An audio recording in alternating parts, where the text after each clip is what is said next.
I got so much motherfucking design on right now. Break it down, bring it back, make it clap. I got 3 old thoughts, new guap, where that bitches on my line, and you know they come strapped, hold up. Assalamualaikum warahmatullahi wabarakatuh.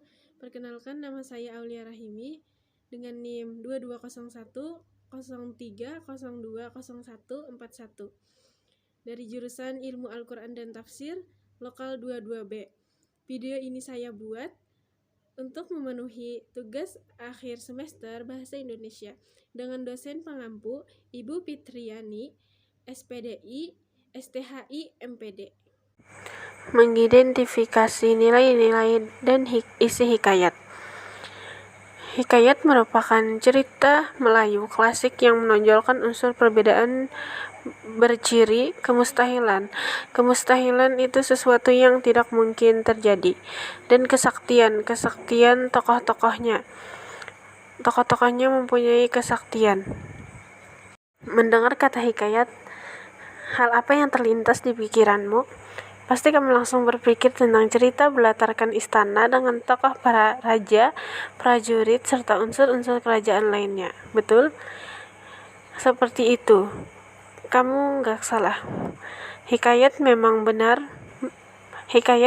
banyak menceritakan kisah yang berlatar istana dan kerajaan. Pengertian hikayat. Hikayat adalah karya sastra lama berbentuk prosa dari Melayu yang berisi cerita, yaitu dongeng, undang-undang, dan silsilah yang bersifat rekaan, keagamaan, historis, sejarah, biografis, sejarah tentang perjalanan hidup seseorang, atau gabungan semuanya.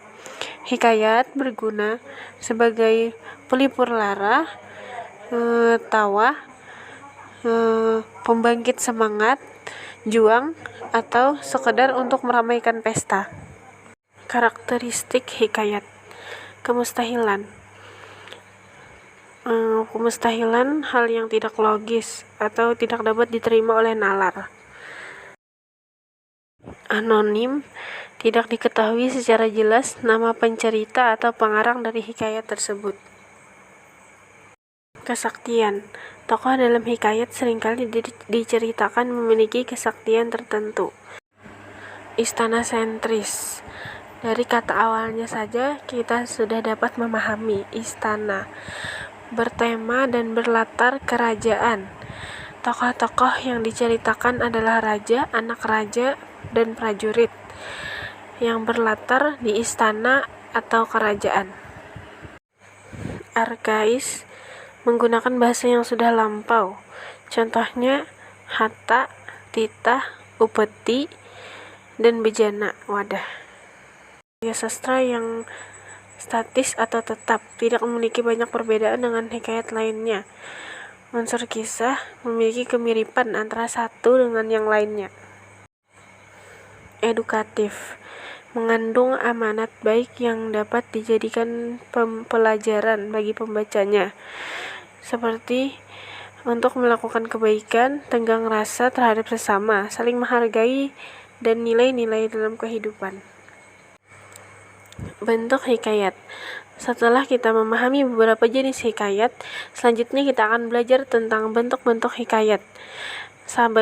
Dapat dilihat sebagai berikut. 1. Cerita rakyat. Digambarkan dengan jenaka. Cerita rakyat bercerita tentang asal-usul suatu tempat atau benda. Contohnya, hikayat Riahang Manyang. 2. Roman.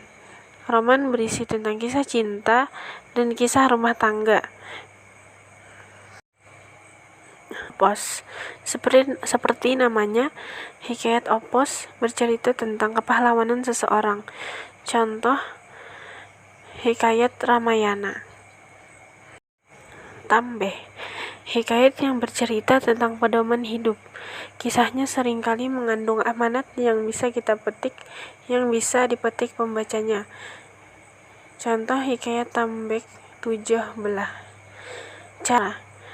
Cara merupakan bentuk hikayat yang berfokus pada seseorang tokoh terpuji. Hikayat ini termasuk juga dalam jenis hikayat biografi. Salah satu contohnya hikayat Indra Bangsawan. Oke, yang terakhir kita akan masuk pada contoh hikayat. Contoh-contoh hikayat. Yang pertama ada hikayat Abu Nawas, hikayat Banjar, hikayat Iskandar Zulkarnain, hikayat Nahkodamud, hikayat Kalila dan Daminah, hikayat Panji Semirang, hikayat Panca Tanderan, hikayat Putri Kemuning, hikayat Antu Anyek, hikayat Tiga Pengembara Lapar, hikayat Sinta dan Raja Kalangan, hikayat Jaya Lengkara, hikayat Jaka Tarub, hikayat Perkara Si Bungkuk dan Si Panjang, hikayat Seorang Kakek dan Seekor Ular, dan terakhir hikayat Patani. Sekian video ini dari saya, salah hilapnya mohon maaf. Wabillahi taufiq wal hidayah. Wassalamualaikum warahmatullahi wabarakatuh.